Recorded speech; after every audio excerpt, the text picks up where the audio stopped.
Good evening, Dr. Vila. Good evening, everyone. Welcome to our group presentation.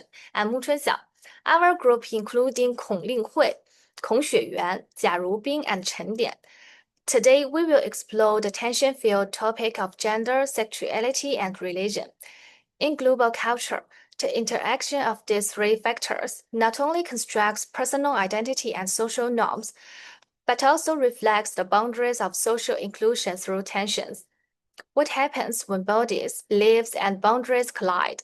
Let's approach this issue from a critical perspective, with curiosity and empathy, and engage in deep conversations about faith and self.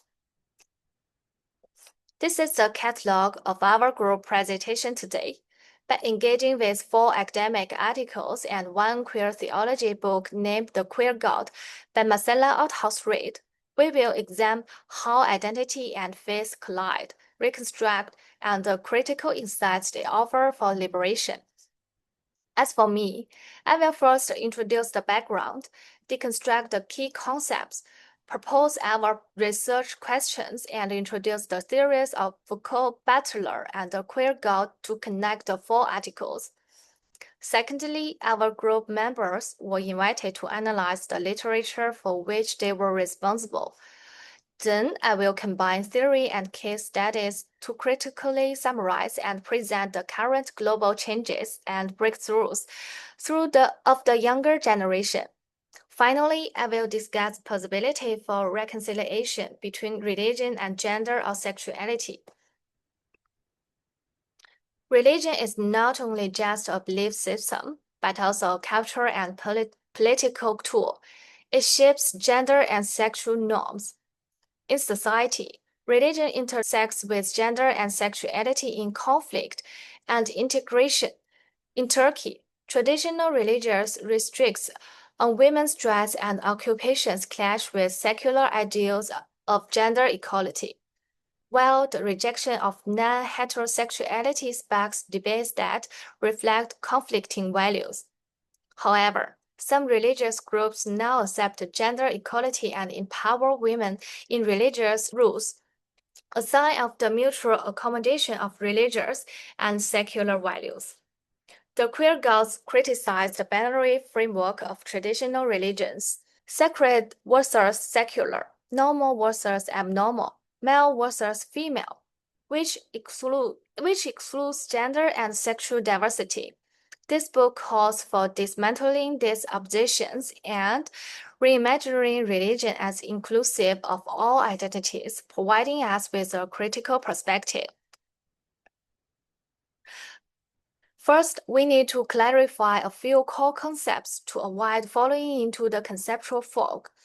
Besides, these concepts aren't just academic words, they shape how we see the world. First, religion is not just a set of beliefs. As Foucault pointed out in Discipline and Punish, it's a system of disciplinary power. For example, churches play a significant role in regulating marriage. In traditional Christian teachings, marriage is strictly history. This restricts same-sex couples from entering the institution of marriage. Foucault's theory helps us understand that religion creates norms, and those who don't fit these religious norms, like LGBTQ+ individuals, are often pushed to the margins.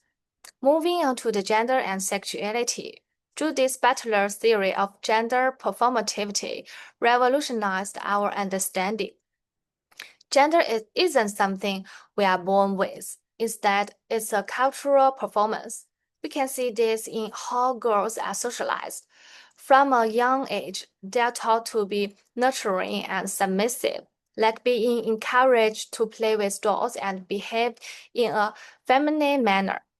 Queer theory, on the other hand, challenges the dominant heterosex-centered view. It requires the binary understanding of gender and sexuality, aiming to break down the traditional norms that limit our understanding of human sexual and gender identities. Finally, in The Queer God, Marcella Althaus-Reid proposed the concept of divine queerness. She argues that religion should be inclusive of diversity, rather than excluding queer identities. The traditional religious rejection of queerness is wrong interpretation of divinity. There should be space within religious discourses for the acceptance of values, sexual orientations, and gender identities. This concept from the book challenges the long-standing orthodoxy within religious institutions. Understanding these key terms help us better grasp the intersectional perspective of our discussion. Guided by these concepts, our central question is religion a tool of liberation or a structure of operation in the context of gender and sexuality? How does religion discipline the body? Next, 4 students in our group took us through 4 papers one by one, using the intersectionality framework to explore the complexity and different manifestations of the core issues. So I will reflect on the theme of gender, sexuality, and religion by interpreting the article of Transgender Women in Malaysia in the context of HIV and Islam, a qualitative study of stakeholders' perceptions, and analyze how the book, The Queer God, is related to these themes. And I will explain from the following 5 parts. First, let me begin by summarizing the article Transgender Women in Malaysia in the context of HIV and Islam, written by Romania and Origin in 2017. This is a qualitative study based on interviews with key stakeholders, including healthcare professionals, Islamic religious leaders, and representatives from non-governmental organizations. The study explores how religious beliefs, particularly interpretations of Islam, influence societal attitudes toward transgender women, especially in terms of healthcare access and HIV prevention. This is especially relevant in Malaysia, where religion is closely intertwined with state institutions and everyday life. Islam is not just a private belief system. It operates as a cultural and political force, shaping laws, moral norms, and public policy. Within this framework, the status of transgender women becomes a moral and social question, not simply a medical or legal one.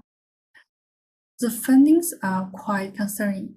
Trans women are often excluded and stigmatized, with religion playing a significant role in justifying this marginalization. Many participants in the study, including some religious leaders and healthcare providers, viewed transgender identity as immoral or unnatural, associating it with sin, disobedience, or even disease. This moral judgment isn't just rhetorical, it leads to concrete and harmful outcomes. For example, some healthcare professionals refuse to treat trans women with empathy or professionalism, while others imposed moral advice during medical appointments. Some clinics were described as unwelcoming, with trans patients feeling surveilled, judged, or unsafe. But because of this environment, trans women fear being arrested, ridiculed, or rejected in clinical settings. They also fear that seeking care may expose them to legal repercussions, especially under CR law, which criminalize non-normative gender exploitation. As a result, many trans women avoid healthcare services altogether. These include such as HIV testing, treatment, and prevention, even though they are one of the most at-risk populations in the country. When access to care is blocked by stigma, shame, or fear, it becomes more than just a human rights issue. It becomes a serious public health concern. In short, this is not just a matter of social discrimination. It directly impacts health outcomes. When people are driven away from medical care, the risk of HIV transmission increases significantly. Undermining national and global efforts to manage the epidemic. This research focuses us to ask what happens when spiritual beliefs begin to dictate who deserves medical attention, and what responsibilities do religious and medical institutions have when their teaching or practices endanger the very lives they claim to protect. These findings help us see how transgender women's everyday experiences are shaped by more than just individual prejudice. They are embedded in both the cultural and the religious system. So this slide, let's take a deeper look at how the article reflects the complex intersection between gender, sexuality, and religion. This article provides a powerful lens through which we can examine the theme of gender, sexuality, and religion. In the Malaysian context, Islam plays a strong role not only in people's personal beliefs but in public life, shaping legal systems and healthcare practices. The dominant interpretation of Islam in the study emphasizes binary gender norms and strict morality. Trans women are seen as violating God's design and are therefore not just different, but wrong or dangerous. Religion here becomes more than just faith, it becomes a mechanism of control. It tells society who is more with moral and who diverse care or protection. This results in what we could call spiritual policing of gender and sexuality. But the article also reveals cracks in this structure. Some participants, particularly from NGO and healthcare sectors, argue that Islam is a religion of mercy and dignity. They emphasized that religious teachings could be interpreted in more inclusive ways. So, while religion often serves as a force of exclusion, the study shows it also holds the potential for resistance and reform. It reminds us that religious values are not fixed. They are interpreted by people, and interpretation can change. Seeing how deeply relationships, both institutional structures and individual lives, made me reflect on my own feelings and beliefs. The article doesn't just present a theoretical issue, it reveals a human struggle. So in this slide, I want to share some of my personal reflections on what this intersection means for dignity, faith, and identity. Reading this article made me feel both frustrated and empathetic. Frustrated by how religion, something that many people turn to for hope, can also become a source of harm and exclusion. And empathetic toward transgender women who must navigate the impossible tension between their identities and their spiritual or social survival. What struck me the most is that religion doesn't just influence personal values, it shapes who gets access to care, respect, and dignity. It defines not just belief systems, but life chances. When faith becomes a barrier to healthcare, it stops being private and starts becoming political. We often believe that religion is about love and compassion, but I find it painful that these same systems can be used to justify suffering and silence. This led me to ask, can religion evolve? Can it move beyond simply tolerating diversity to actively embracing it? If it is true that religion reflects human interpretation, then perhaps it can be reinterpreted, starting with the voices of those it has excluded the most.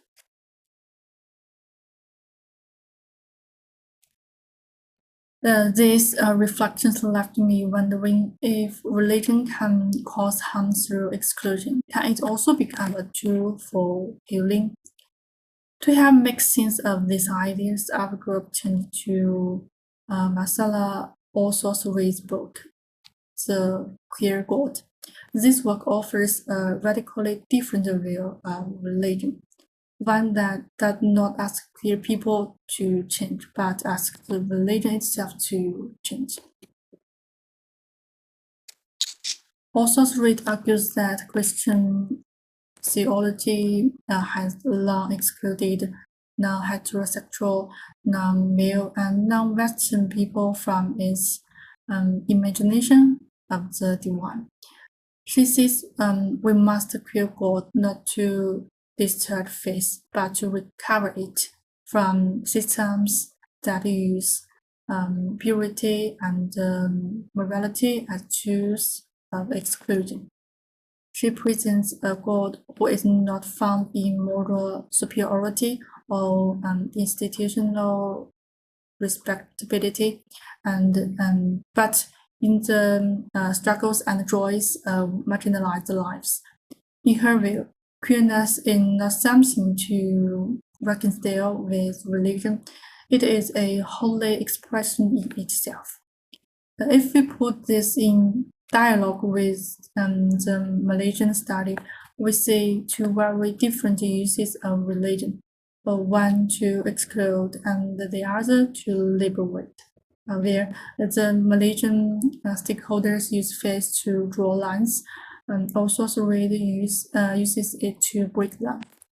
Together, they ask us, what if rejection is not a punishment, but a secret calling? What if the divine is not outside queerness, but within it?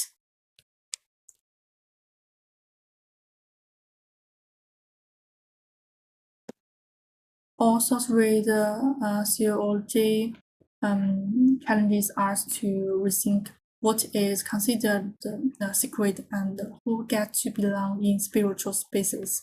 When we put this in conversation with real-world cases like Malaysia, we start to see not just a critique of exclusion, but a roadmap toward change. So in my final reflection, I'd like to think about what all this means for us and for the future of inclusive faith. In conclusion, the intersection of gender, sexuality, and religion is both deeply personal and politically powerful.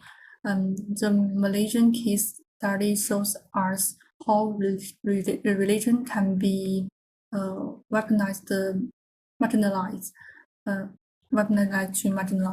particularly when tied to legal systems and cultural norms. Transgender women are caught in a web of theological judgment and real-world consequences, but the queer God offers us an alternative, a vision of religion as solidarity, not surveillance. This combination reminds us that religion is never neutral.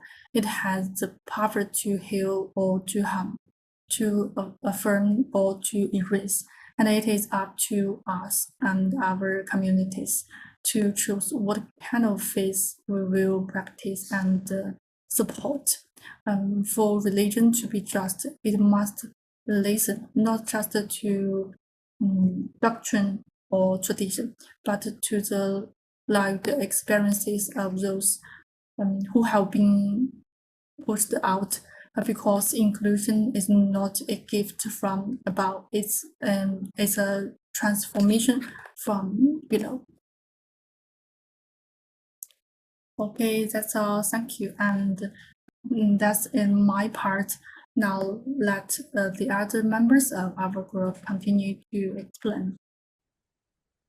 Hi everyone, thanks so much for being here. Let me begin with a question. What happens when someone who's gay is told that God wants them to marry the opposite sex? In many religious traditions, including Mormonism, this isn't a theoretical question, it's a very real one. It shapes lives, relationships, and faith journeys. Today, I'm going to talk about how faith, gender, and sexuality are negotiated inside the Mormon families, especially through something we might call heteronormative discipline, a term that captures how institutions push people to conform not just socially, but spiritually.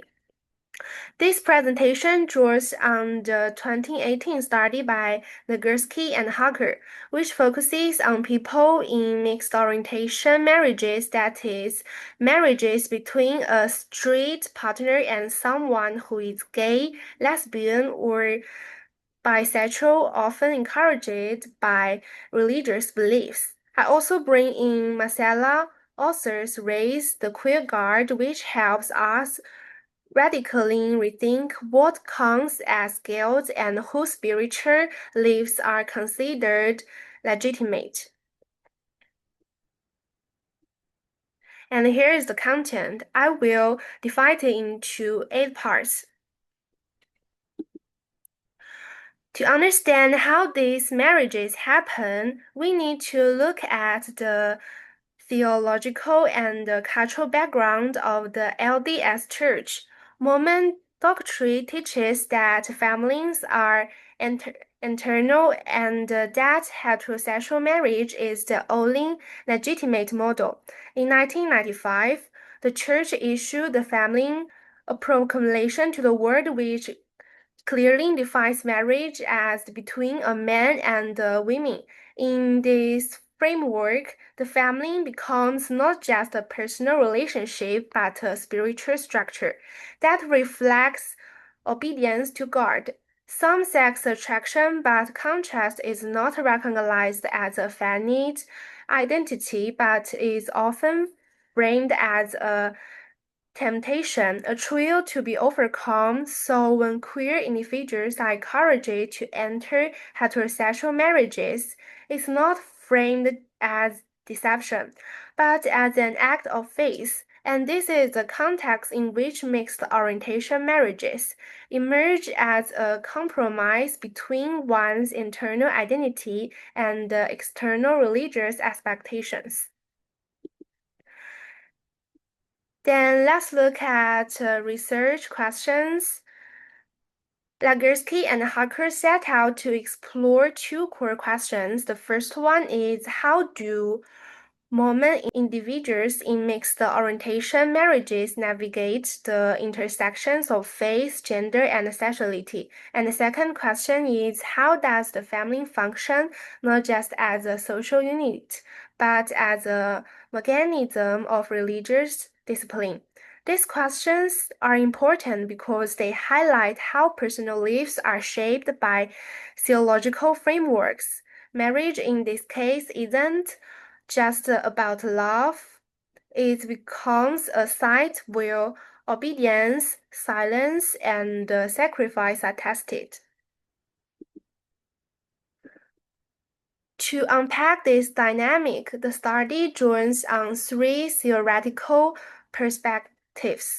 First, compulsory heterosexuality, as described by Adrienne Rich and Judith Butler. This theory argues that heterosexuality is not natural but made to appear natural through societal pressure, through no education, media, and especially in religion. Second, religious discipline. Inspired by Michael Foucault, Foucault showed how modern power works not through direct violence, but through internalized norms and micro-practice. Families, as private institutions, often discipline individuals quietly, shaping their beliefs, their behaviors, and their bodies. And the third, queer theology. Particularly, Muslim Ethos Reid's idea of the queer God. She challenges the idea that God is only found in purity, in heterosexual norms, or in orderly lives. She argues instead that the divine can be found in failure, in contradiction, in the margins. This offers a radical alternative to dominate religious narratives. Together, these theories help us see how religious systems both shame and suppress people's intimate lives. Now, let's talk about how the researchers conducted their study. They interviewed 20 Mormon individuals, both men and women, who had been in mixed orientation marriages. They used grounded theory, which means they let themes and patterns emerge organically from the interviews. Importantly, both researchers were themselves from Mormon backgrounds. These insider status allow them to build trust and assess emotionally honest, deeply personal stories, especially important in communities where shame, secrecy, and religious conformity are strong. The interviews focused on how participants try to reconcile their faith with their sexual identity and what happened inside the family as a result.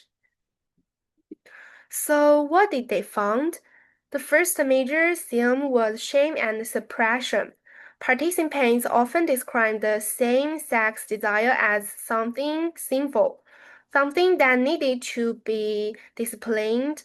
They talked about turning to prayer, fasting, or self-denial to control their feelings. For some, there was hope that spiritual devotion would lead to change, but over time, this led to emotional exhaustion. People described the feelings of deep isolation and anxiety, a sense that they were failing both themselves and God. In many cases, their suffering wasn't just emotional, it was spiritualized. Pain became part of the religious test. This finding reveals how obedience isn't only about behavior, it becomes internalized, embodied, and felt in silence. The second major finding was about gendered sacrifice. In many of these marriages, emotional labor was unequal. Wives, in particular, were expected to be emotionally and spiritually supportive, despite the lack of intimacy or communication. Some described themselves as caretakers or spiritual companions rather than romantic partners. Meanwhile, men's sexual restraint was often celebrated as a sign of righteousness.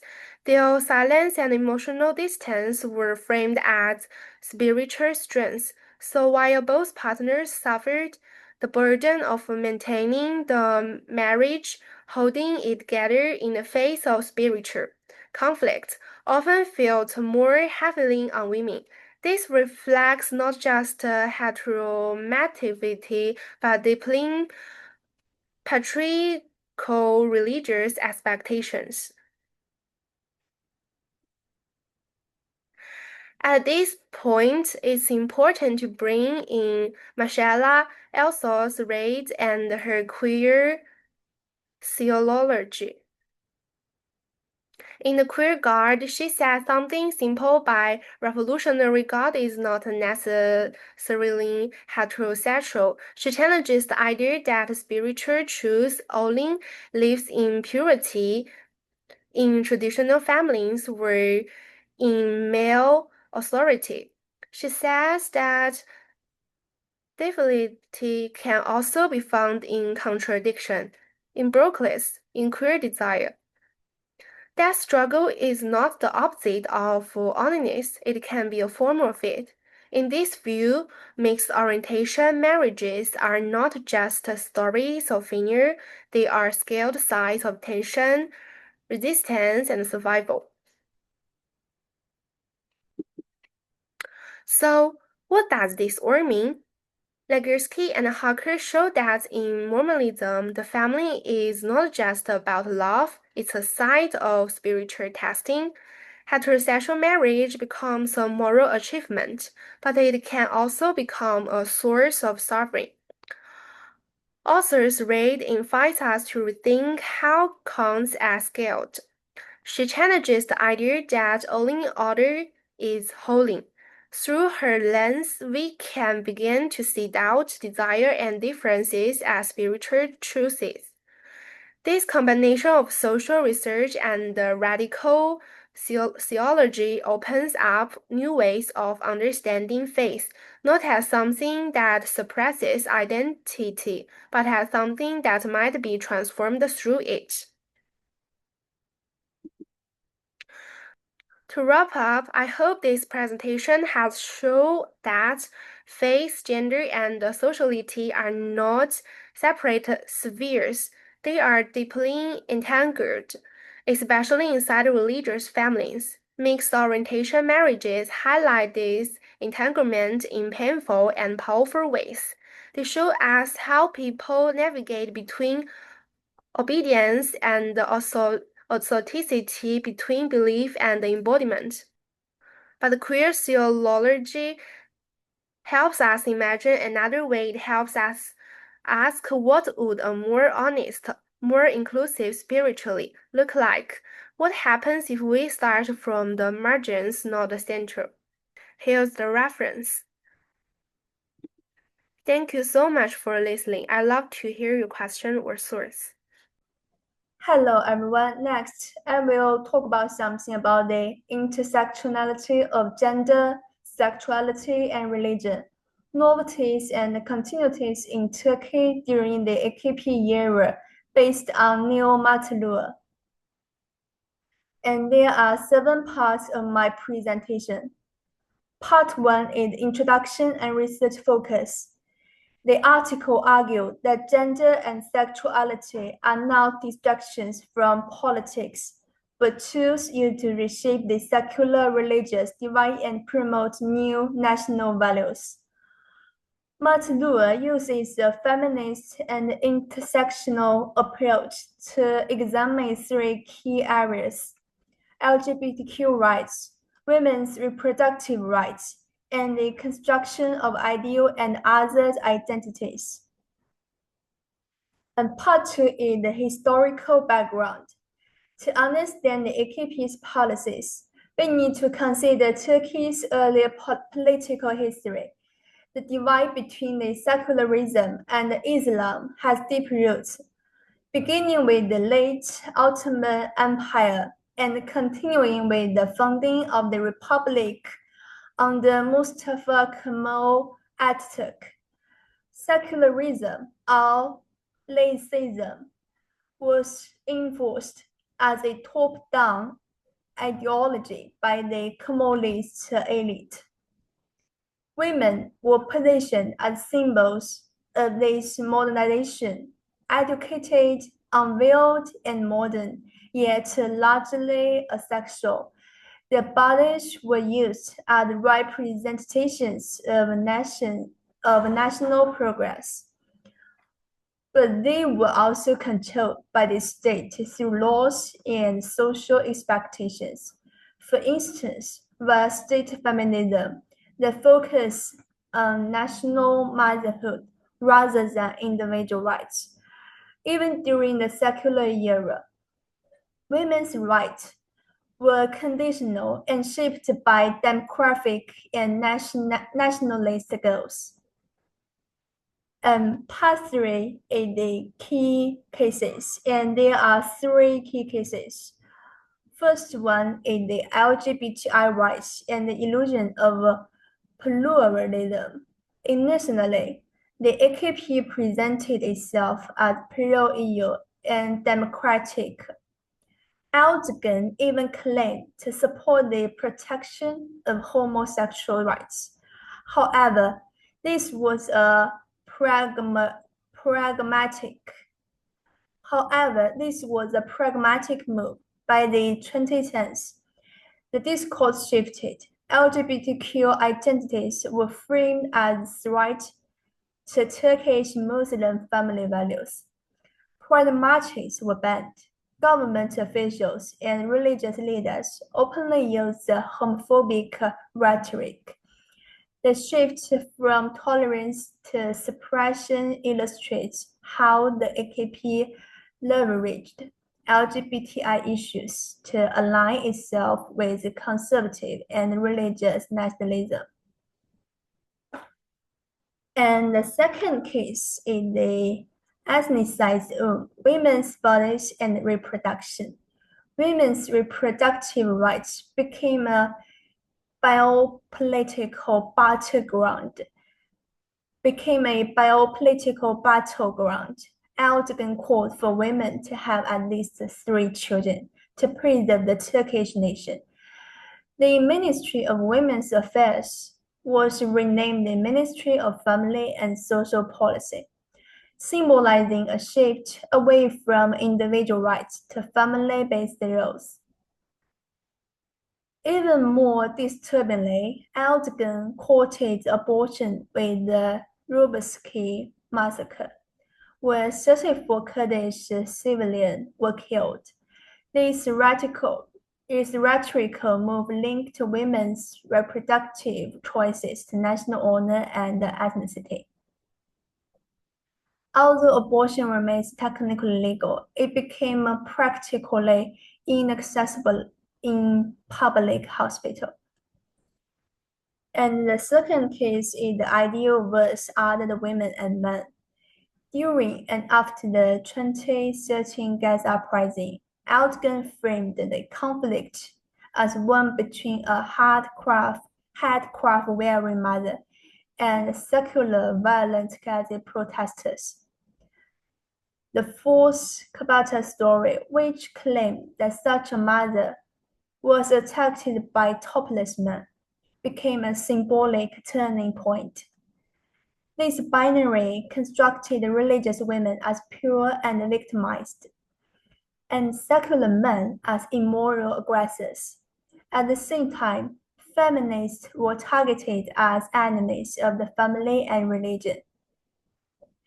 Erdogan claimed the feminists reject motherhood and can't understand love for mother's fate, which is a deeply emotional and symbolic statement to mark borders of political loyalty. And part 4 is the state, media, and religious institutions are gendered tools. The AKP's control over gender politics is not only discursive, but institutional. Institutions like the Dianet were repurposed to promote Islamic family values in line with neoliberal goals. The media played a key role in amplifying government narratives. The discourse around women's modesty, proper behavior, and national duty was enforced not only through state policy, but also through religious sermons, circle media, and mass culture. This is what Matlur called the neoliberal redistribution of conservative values, where the family, religion, and market work together to produce obedient, reproductive citizens. And part 5 is the increasing polarization Part 5 is the increasing polarization and gender violence in post-GATT era. Following the gas uprising and especially after the 2016 coup attempt, the AKP shifted sharply toward authoritarianism. Over 1,400 NGOs were shut down, many of them working on women's and LGBTI rights. Although legal reforms such as Law 6284 attempted to address violence against women, enforcement was weak from 2012 to 2017. Femicides increased dramatically. The government's rhetoric depicting feminists and secularists as threats contributed to a social atmosphere in which violence was tolerated and in some cases indirectly encouraged. And part 6 is connecting the queer God to Martin Luther's analysis. The queer God challenges traditional theological frameworks by introducing a theology from the margins, focusing on sexual deviance and economic exclusion. She emphasizes the need to liberate God from the confines of traditional Christian thoughts and to embrace God's presence in the lives of marginalized communities, including the LGBTQ and the poor. Similarly, Neo-Martin Luther's analysis of the AKP era in Turkey reveals how the state utilizes gender and sexuality as tools for political control, constructing ideal and other identities to reinforce a specific national and religious narrative. Both works highlight the intersection of sexuality, religion, and power structures, and the importance of recognizing and validating the experiences of marginalized groups within these contexts. And part 7 is the conclusion. In conclusion, gender, sexuality, and religion are not peripheral to Turkey politics under the AKP. They are central.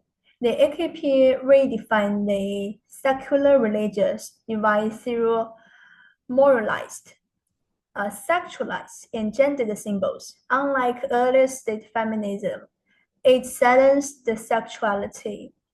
The AKP actively politicized and regulated it to reinforce nationalist and religious values. Martin Luther's key contribution is her intersectional analysis, showing how ethnicity, class, religion, and gender intersect in a new authoritarian moral region. This study reminds us that gender and sexuality are not private issues. They are political, and they are essential to how power operates. That's all. Thank you. Hello everyone, my topic is a critical interactive review of gender, sexuality, and religion studies. I will talk about two key sources. One is the 2012 review article by Schnabel and others, and the other is the book The Queer God by Salah El-Tasrid. The first article is a critical and interactive review of existing research on gender, sexuality, and religion. The others analyze the strengths and limitations of past studies and propose a new agenda for future research. Their aim is to move beyond narrow views that treat religion only as conservative or repressive, and to highlight the complexity and the diversity of religious experiences related to gender and sexuality. There are four key findings. Most existing research is most existing research is considered on the global north, especially the US and Europe, and often focus on Christianity. This neglects religious experiences in the global source, such as Islam, Hinduism, and indigenous beliefs. Many studies assume that religion always appropriates women or LGBTQ people. However, the others argue that this is too simplistic. In reality, religion can also provide meaning, support, or even liberation for marginalized people. There is a lack of intersectional analysis. For example, studies rarely considered how race, class, and geography shape how people experience religion, gender, and sexuality together. The authors know that many studies use large-scale quantitative data but miss the deeper meanings of people's lived experiences. They call for the quantitative methods such as interviews, ethnography, and narratives. This article interviews us to rethink religion not just as a conservative force, but as a space full of contradictions, negotiations, and possibilities for both control and resistance, especially in relation to gender and sexuality. The second article is The Queer God by Marcella Altes Reed is a radical and backgrounding book that brings together queer theory and Christian theology. The author challenges the traditional imagining of God as male, heterosexual, and pure. Instead, she imagines a queer God who is found in the margins of society, in the lives of the poor, women, queers, and sex workers. This work seeks to deconstruct religious norms and create space for sexual and gender diversity in theology. There are key findings. Altes Reed argues that traditional theory hides behind the idea of poetry and order, which are spread by heterosexual middle-class men. This kind of theology excludes bodies, desires, and experiences of people who don't fit this norm. She introduced the idea of a queer God, a God who is not heterosexual, not fixed, and not limited to churches.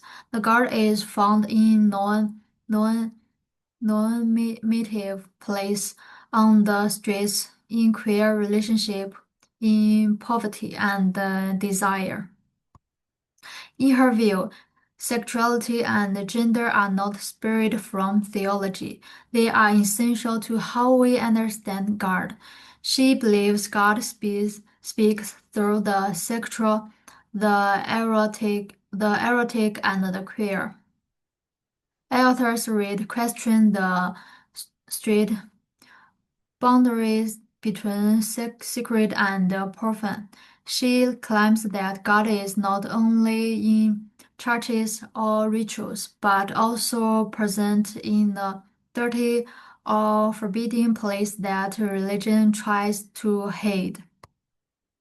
Queer theology, for her, is not only about LGBTQ in conclusion, it is a political and spiritual resistance against patriarchy.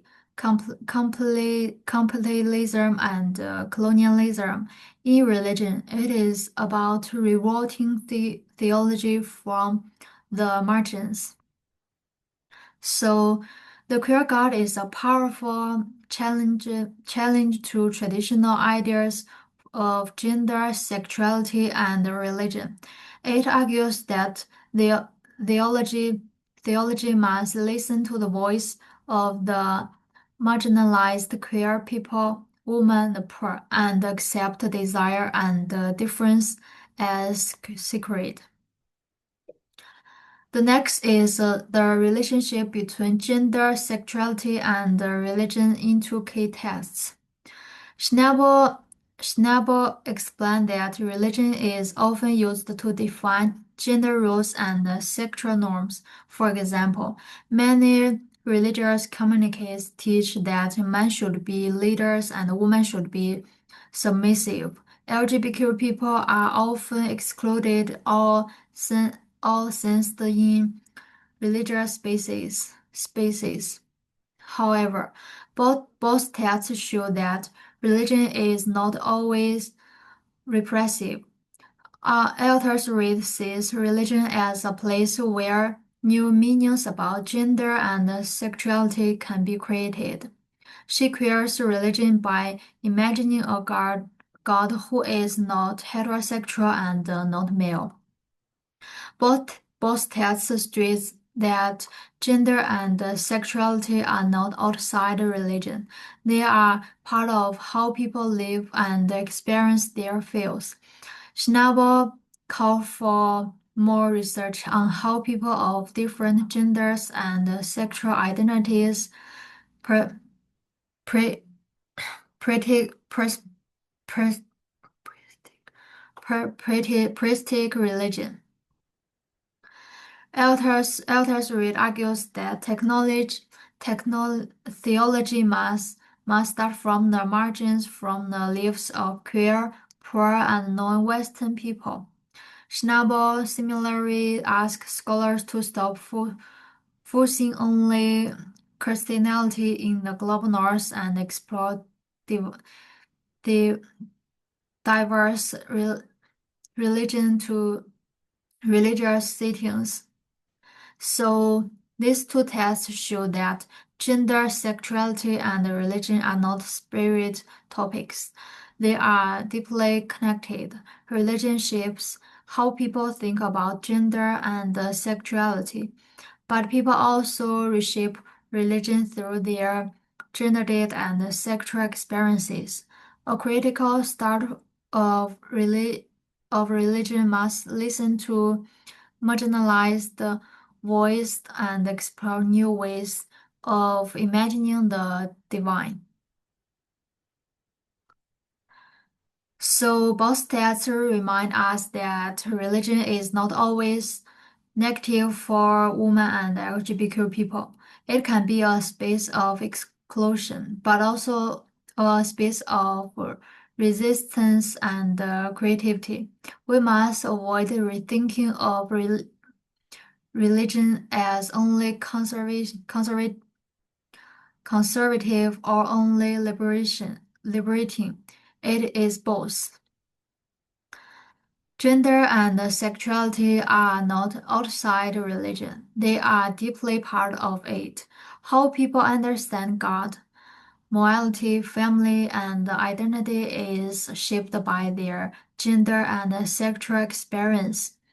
This challenges scholars to take embodiment and lived experience seriously.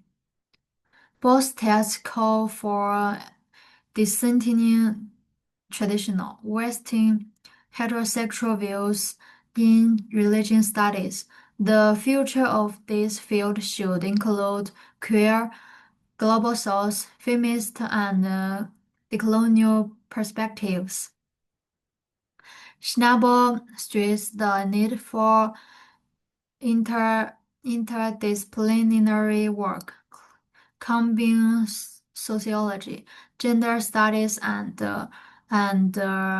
re, and reality and religious studies. Elder Reed reminds us that theology is not only academic, it is also emotional, political, and personal.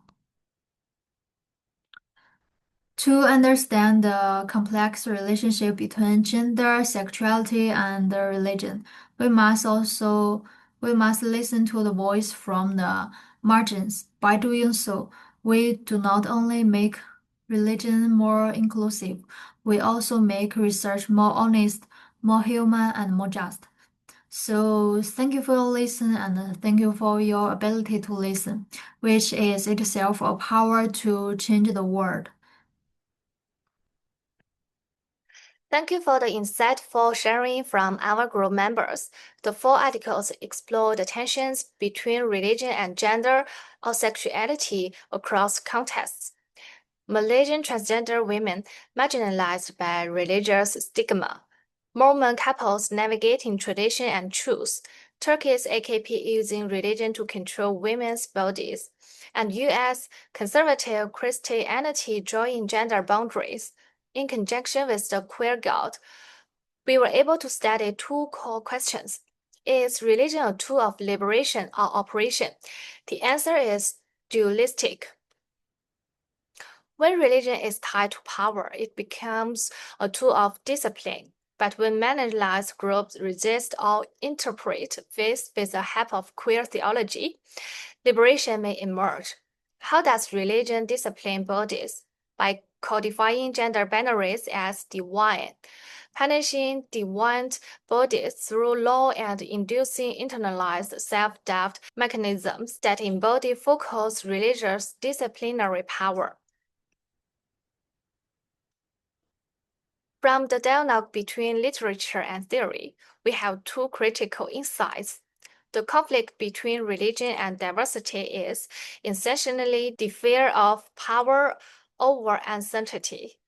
For example, the politicization of LGBTQ+ issues by conservative Christianity in the United States is not due to the doctrine itself, but to strengthen its own cultural power by excluding others, which is consistent with Foucault's logic of disciplined power. But power also generates resistance. Mormon couples redefining gender roles and Malaysian transgender women rely on NGOs rather than mainstream institutions. These are all silent resistance to religious discipline.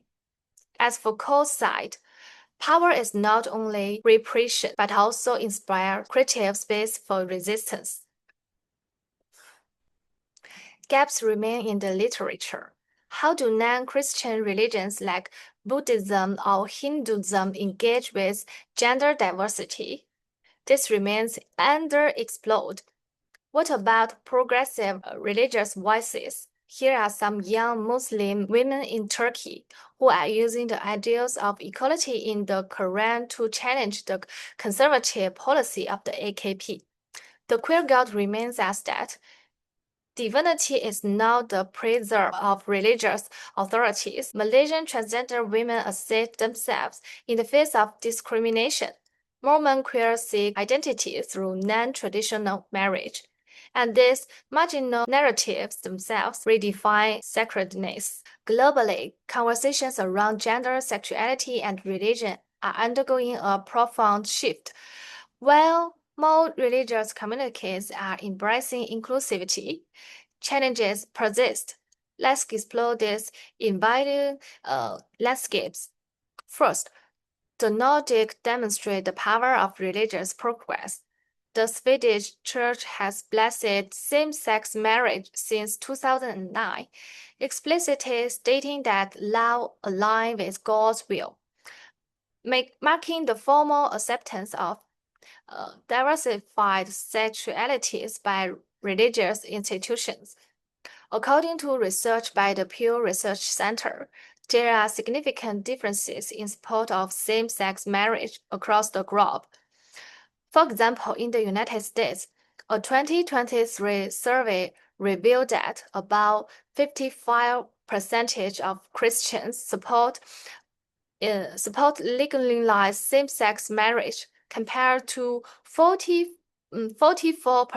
in 2014, indicating an increase in support. However, the International Association of Lesbian, Gay, Bisexual, Transgender, and Intersex noted in its 2024 report that, as of 2023, 62 UN member states around the world criminalize same-sex sexual acts, and some of these have laws influenced by religious teachings. The color dots on the map are both a reminder of progress and a reminder that there is still a long gap to be crossed to overcome the conflict between religion and diverse identities. Young generations are reshaping how religion engages with diversity. Here's what's happening. According to a 2020 study by the Pew Research Center, younger believers, especially millennials and Generation Z, normally exhibit higher acceptance of LGBTQ+ individuals compared to older generations. For instance, in the United States, over 76% of young religious adherents from these generations believe that homosexuality should be accepted by society, whereas the percentage is significantly lower among older generations. On TikTok and Instagram, content about religion and queer themes has been viewed billions of times, communicating with the rainbow flag with faith. As digital native believers reinterpret doctrine, new possibilities for religious inclusivity emerge. Now let's revisit our core question. Is religion a tool of liberation or a structure of operation in the context of gender and sexuality? How does religion discipline the body? Today, we don't offer a final answer. We offer an invitation to rethink, to feel, and to believe differently. Today's discussion shows us that the tension between gender, sexuality, and religion is essentially the two attitudes of human beings towards difference, fear or acceptance. The struggles and resistance in the 4 articles, as well as the radical critique of the queer God, remind us that the existence of marginalized groups is not an enemy of faith, but an opportunity for religion to return to its intention of love and tolerance. When we let go of the binary opposition between orthodoxy and heresy, we can see the true sacredness in religion, the respect for the equality of all life, the courage to refuse to label any group as abnormal. Guided by Foucault's critique, Butler's deconstruction, and Althusser's vision, let us strive for a world where religion embraces diversity. For true faith does not fear difference.